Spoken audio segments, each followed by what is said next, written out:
देवी का वरदान है गौतम को, तेरे यहां जो भी आएगा वो भूखा नहीं रह सकता। उन जौ की बालियों को जिससे सत्तू बनाया जाता है, उस घास से, उस फूल से, उस अन्न से देवी की पूजा होती थी। तो गौतम ऋषि के यहां जाकर के गौतम को प्रणाम किया। प्रणाम करने के बाद कुशल क्षेम पूछी। क्या कहा?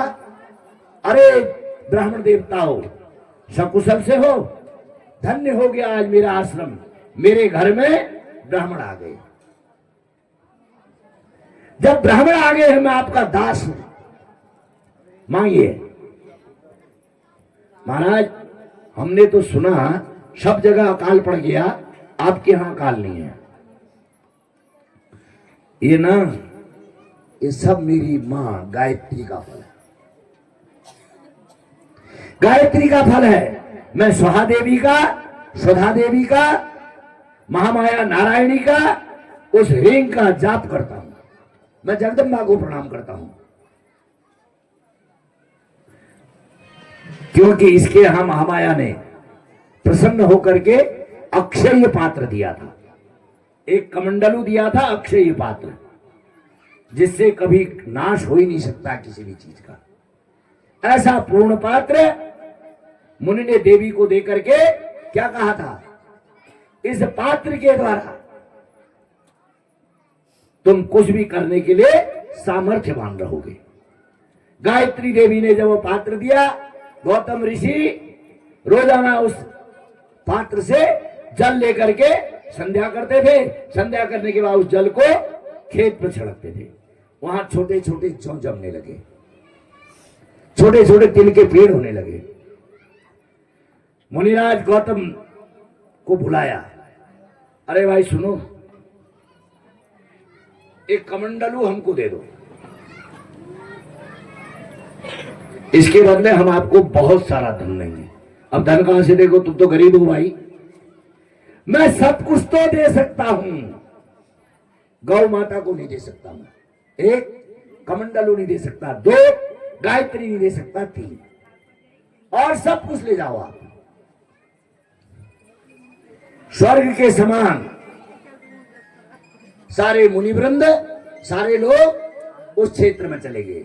जब यहां जाते हैं गौतम प्रातःकाल, जो गायत्री बाला समान है, छोटी बच्ची के समान, मध्याह्न काल में जो युवती के समान हो जाती है, यौवन वाली स्त्री के समान, मध्याह्न काल में जो बूढ़ी हो जाती है, ऐसी महामाया का जप करते थे।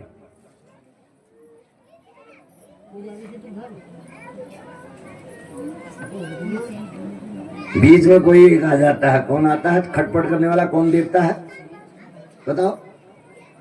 नारद जी। नारद जी आ गए। नारद जी क्या करने लगे? श्रीमन नारायण नारायण ना,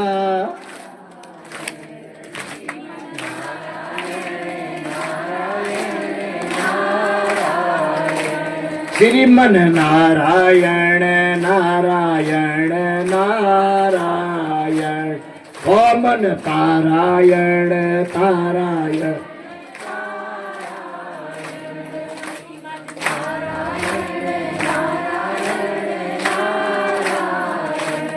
इधर नारायण नारायण करते हुए जब नारद जी पहुंचे, प्रणाम किया।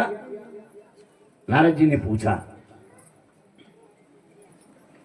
जब नारद जी को सारा वृत्तांत गौतम ने सुनाया, तो नारद जी एक जगह नहीं टिके। नारद जी जाकर के ब्राह्मणों से कहते हैं, वहां जाओ, वहां तुम्हारा भला होगा। सारे लोग पोषण के लिए, गायत्री का ध्यान सुनने के लिए, जगदम्बा का दर्शन करने के लिए गए हुए।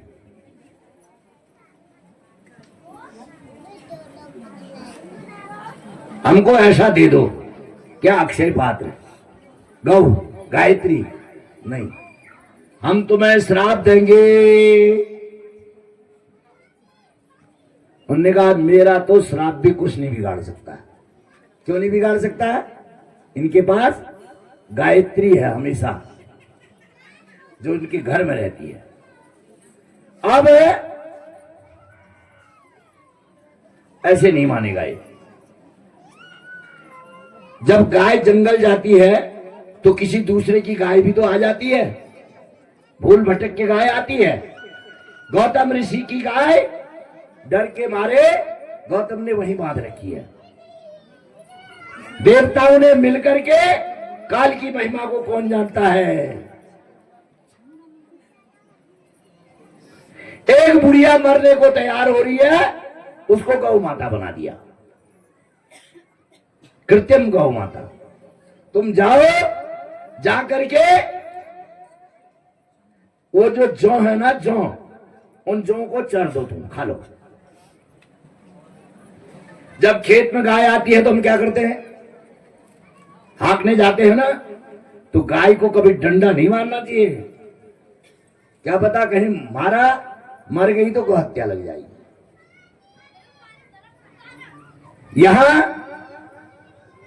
गाय चरते चरते जब उस शाला की ओर गई, जौ चरने लगी, फूल चरने लगी, ऋषि महाराज ने क्या किया, एक खाली तिनका उठाया, मारा नहीं, हुंग का मतलब भाग। इतना जब किया, गौ माता मर गई।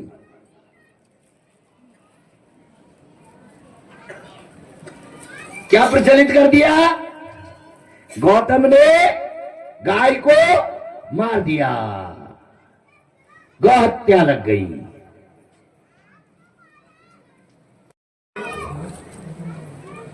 उनने मारा थोड़ी, वो तो होम कर रहे थे।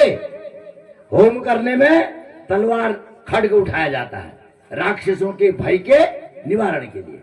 जानते थे गौतम की मेरे साथ छल हो रहा है, लेकिन मुंह से क्या निकला, हुंकारेण तम भस्म, हुंग शब्द निकला। तो इधर सारे लोगों ने जब गौतम का तिरस्कार कर दिया, गौतम महामाया के पास गए, हे मां, मैंने तो गाय को नहीं मारा, उस अक्षय पात्र को चुरा करके ले जाना चाह रहे, उनकी जो गाय थी उस गाय को ले जाना चाह रहे थे, साथ ही गायत्री को ले जाना चाह रहे। तब महामाया ने क्या किया, देखा गजब हो गई, मेरे भक्त के साथ ऐसा अन्याय। सुरती समर्ती, वेदों की जननी, देवताओं की मां,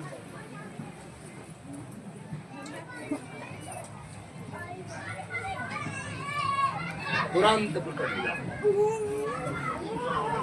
महामाया ने प्रकट होकर के गौतम की रक्षा की।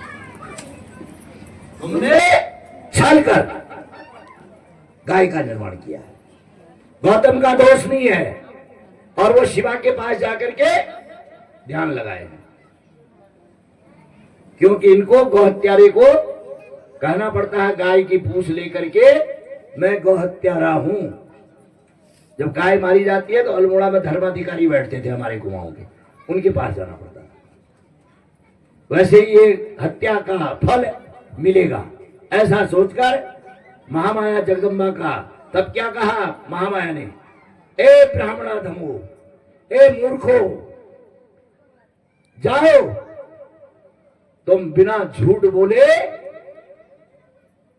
कलयुग में तुम्हारी कुछ नहीं चलेगी, झूठ बोलना पड़ेगा, श्राप है ब्राह्मणों को।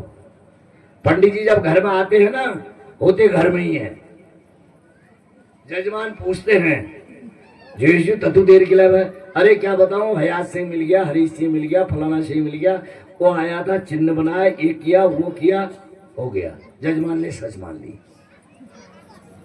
बिना झूठ बोले आजीविका नहीं चलेगी तुम्हारी। जब तक तुम देवी का कीर्तन नहीं करोगे, यह लोक नहीं परलोक भी नहीं सुधरेगा। यज्ञ और अनुष्ठान से तुम विमुख हो जाओगे,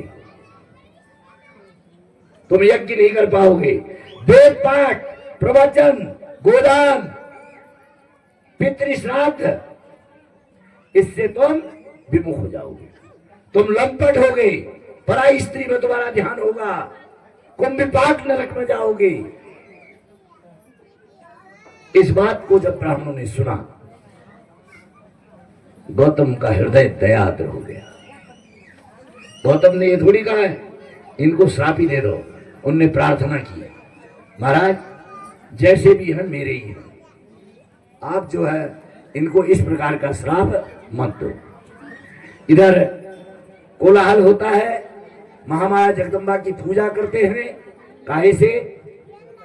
चंपा से, कनेर से, इक्षुदंड को तराणी, ईख कहते हैं गन्ने को,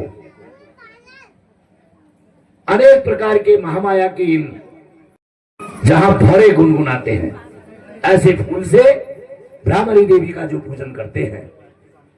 जब गौतम ऋषि ने ब्राह्मणों को बुलाया, सारे लोगों ने माफी मांगी कि हे प्रभु, हम महान गलती कर बैठे हैं, हम ऐसा नहीं करेंगे आज से।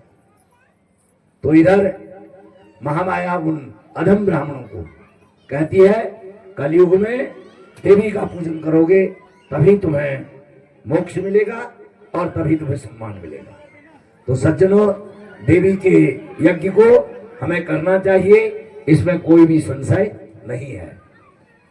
यहां आपने 9 दिन तक सदा देवी, पिंगलाक्षी, सावित्री, गायत्री, लोकधात्री, त्रिदेशेश्वरी, स्वरूपा, बहुरूपा, स्कंद माता, अच्युत प्रिया, विमला, अमला, अरुणी, पुनरारुणी, प्रकृति, विकृति, सृष्टि, स्थिति, संहारकारिणी, संध्या माता, सती, मां, हंसी, मर्दिका, बद्रिका, देव माता, भगवती, देवकी, कमलासना, त्रिमुखी, सप्तमुखी, सुरासुर मर्दनी, लंबोष्टनी, जिनका लंबा दांत होठ होते हैं, ऊर्ध्वकेशी, बहुशीर्षा, वृकोदरी, रथ रेखा, शशि रेखा, मगन वेगा, गगन वेगा, पवन वेगा, मदांतुरा, अंगना, अनंग मथना, अनंग वेखला।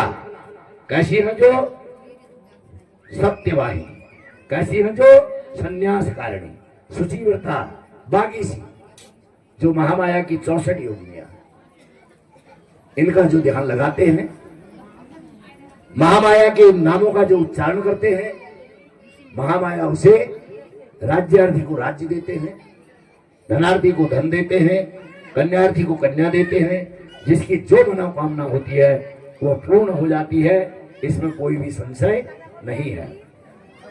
सज्जनों, महामाया जगदम्बा अपने भक्त को दर्शन देती है। भक्त को दर्शन देने के बाद महामाया की जो एक एक शक्ति है, जो मां के गर्भ से पैदा होती है, कोई कोख से पैदा होती है, कोई आंखों से पैदा होती है, ऐसी महामाया मानो लाखों ब्रह्मांडों का नाश कर दे। जिसके एक भौं के बाल के चलने पर सृष्टिकर्ता ब्रह्मा भी लय हो जाते हैं, विष्णु भी लय हो जाते हैं, शिव भी लय हो जाते हैं। जिनका नाम कालरात्रि रखा गया है, जिनका नाम मोहरात्रि रखा गया है, भद्रकाली जिनको कहा गया है, मुंडनी, शिखंडिनी, महिषासुर मर्दनी, इंद्राणी, कुबेराणी, अंबिका, ये महामाया के नाम है। इन नामों को जो भजता है उन्हें धन धान्य प्राप्त होता है। महामाया की जो श्रेष्ठ शक्तियां हैं उनमें ब्राह्मी, माहेश्वरी, कौमारी, वैष्णवी, वाराही, इंद्राणी, चामुंडा, सप्तमात्रिकाएं जो है ये साक्षात लक्ष्मी के समान है। सज्जनों, आया हुआ है जब हमारे घर में पुत्र पुत्री पैदा होती है तो हमें छठी अवश्य करनी चाहिए, षष्ठी महोत्सव करना चाहिए, जिसमें जिस षष्ठी महोत्सव ने कह रखा, जो छठी महोत्सव करते हैं देवसेना, वो देवी है देवसेना, स्कंद की पत्नी देवसेना ने दर्शन दिया था। एक राजा पुत्र पैदा होता है, लेकिन छठे दिन पुत्र मर जाता है। देवी के उपासक थे, इन्होंने कहा नहीं, मैं नहीं ले जाने दूंगा बच्चे को। अंतोगत्वा स्वयं देव माता का जब नाम लिया, स्कंद माता, धन्य हो देव माता। षष्ठी देवी ने आकर के वरदान दिया, जो षष्ठी महोत्सव करेंगे उनके यहां अल्प मृत्यु नहीं आएगी। तो देव माता को जो भजते हैं, ऐसी जो लक्ष्मी को, सरस्वती को, कैसी है मां? साक्षात मानो हंस की सवारी है, मोर की सवारी है, वृषभ की सवारी है। ये पृथ्वी में जितने जितने सरोवर बने हैं, जितने जितने तालाब बने हैं, ये सब महामाया के द्वारा बनाए गए हैं। महामाया की जो जगदीश्वरी शक्ति है, जो अधीश्वरी शक्ति है, इसके लिए क्या करना पड़ता है? यम चिंत्यते कामम तम तम प्राप्नोति निश्चितम। हम जिस जिस चीज की कामना करते हैं वो कामना पूर्ण होती है, इसमें कोई भी संशय नहीं है। ब्राह्मण देवताओं से और जजमानों से निवेदन है, यज्ञशाला में पहुंचे, उसे भक्ति मुक्ति प्राप्त होती है। मैया के श्रृंगार को करना और मैया के श्रृंगार को देखना, एक चीज और आया हुआ है। सौभाग्यवती स्त्री को कभी काले कपड़े पहन करके मां के आगे नहीं जाना चाहिए। तो सज्जनों, महामाया को तो लाल कपड़ा अच्छा है। लाल देह लालील से अर्धर लाल लंगूर, वज्र देह दानव दलनो, जय जय जय कपिसूर। हनुमान जी ने जब पूछा, ये सीता जी यहां से यहां तक क्या पहनी है? सिंदूर। काहे के लिए? मेरे पति की लंबी आयु हो जाए। भगवान ने कहा ऐसा करता हूं, मैं पूरा सिंदूर ही लगा देता हूं। लोग जो सिंदूर को लगाते हैं, मां प्रसन्न होती है। साथ ही महामाया का जो श्रृंगार करते हैं, सुंदर सुंदर फूल चढ़ाते हैं। जो देवियां महामाया का सुंदर सुंदर गान करते हैं, कीर्तन करते हैं, मंडप में देवी को स्थापित करते हैं, अन्य अन्य देवताओं को स्थापित करते हैं, उनके घर में महामाया सकल सिद्धि नवनिधि रख देती है। इसमें कोई भी संशय नहीं है। सज्जनों, महामाया के इस गुणानुवाद को जो सुनते हैं, वो कैसे हो जाते हैं देवी महोत्सव में? घृत कुल्या, घी का भंडार, मधु कुल्या, शहद का भंडार, दधी कुल्या, दही का, शहद की, दही की, दूध की नदी बह जाती है, जो अमृत के समान है। महामाया का जो पूजन किया जाता है, इक्षुदंड को उत्तराणी, गन्ना, जो गन्ना जिसको खाने से पीलिया नहीं होता, ध्यान रखना। जब कमला बाई तरफ चले जाती है, कमला देवी जब बाई हो जाती है, तो जॉन्डिस हो जाता है, कमलवाई हो जाता है। इसके लिए ईख मना गन्ने, गन्ने के द्वारा जगदम्बा की पूजा करो और उस गन्ने को खाओ। मूली के पत्ते, महामाया को हरी सब्जी पसंद है। तो सज्जनों, जब अपने घर में हरी सब्जी होती है, मां के आगे कच्ची हरी सब्जी को, कच्ची, फिर उसको आप खाओ प्रसाद के रूप में। महामाया को केला पसंद है, महामाया को बेर के दाने पसंद है, बिल्वपत्र पसंद है, महामाया को कनेर, महामाया को जो फूल लाए, फूल, जल, ये पसंद है। भुवनेश्वरी का नित्य भजन करना चाहिए। महामाया ओंकार में बैठी हुई है। ओंकार क्या है? म, जो ब्रह्मा विष्णु महेश को चलाती है। इस ओंकार रूपी बिंदु में जगदम्बा बैठी हुई है। इस बिंदु स्वरूप मां का भजन करना चाहिए। हे जन्मेजय, आपने अपने पिता के सर्वोच्च कामना के लिए, मोक्ष के लिए जगदम्बा का यज्ञ किया है। आपका यह यज्ञ सफल हो। 9 दिन तक जन्मेजय ने यज्ञ किया। 9 दिन के बाद व्यास जी ने बताया, अंबा का जब यज्ञ करते हैं, नवरात्रि करते हैं, जो साक्षात पुराण की पुस्तक है, जिसमें 18,000 श्लोक हैं, इन 18,000 श्लोकों स्वरूप जगदम्बा का पूजन करना चाहिए, पुस्तक पूजन करना चाहिए।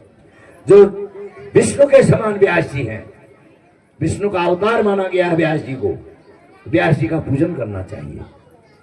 अपने पास जितना धन है, इतना रुपया तो नहीं लिखा है यहाँ, अवश्य वे व्यास गद्दी में वो धन चढ़ाना चाहिए। वो धन क्या है? नमस्कार रूपी धन। आपने यहाँ 10,000 रुपये चढ़ा दिए, 20 चढ़ा दिए, वो मायने नहीं रखता है अगर आपके पास श्रद्धा नहीं है। नमस्कार करना चाहिए। व्यास गद्दी में जाकर प्रणाम करने के बाद महामाया का पूजन संपन्न होता है। इस प्रकार इसमें यज्ञ करने के बाद, पूर्णाहुति होने के बाद गौ माता का पूजन करते हैं। गौ माता के कान में कहा जाता है, हे गौ माता, हमने जो यज्ञ किया इसमें अगर कहीं कोई कमी रह गई होगी तो आपका पूजन कर दिया वो कमी पूरा कर देना। देवी के यज्ञ में ब्राह्मण का पूजन कहा गया है, साथ ही साक्षात 9 कन्याएं 2 वर्ष से लेकर 10 वर्ष की जो कन्याएं हैं, इन कन्याओं का पूजन करना चाहिए। एक बालक का पूजन बटुक 8 वर्ष तक के एक बच्चे का पूजन करना चाहिए। इसका पूजन करने मात्र से देवी भागवत पूरा हो जाता है। महामाया जगदम्बा कह रही है, जो कन्या पूजन करते हैं, जो बटुक पूजन करते हैं, उसके बाद सुहागिनी सौभाग्यवती स्त्रियों का पूजन करते हैं, क्योंकि महामाया ने प्रकृति पुरुष की नारी बन करके सौभाग्य कांचन पहना। तो सौभाग्य कांचन वाली स्त्रियों का जो पूजन करते हैं, उनको देखकर महामाया जगदम्बा प्रसन्न हो जाती है। यहां अपने पिता की सदगति, मेरे बाप की सदगति होगी या नहीं? क्या किया? महामाया जगदम्बा ने सुंदर विमान दिखाया, जिस विमान की स्तुति देवता लोग कर रहे हैं। क्या कह रहे हैं? हे परीक्षित, तुम तो धन्यवान हो ही, तुम्हारा जो बेटा जन्मेजय है, उस जन्मेजय ने 9 दिन तक एकाग्र चित्त होकर के देवी भागवत किया है। इस देवी भागवत के कारण आप मणिद्वीप में जा रहे हो, जगदम्बा के यहां जा रहे हो।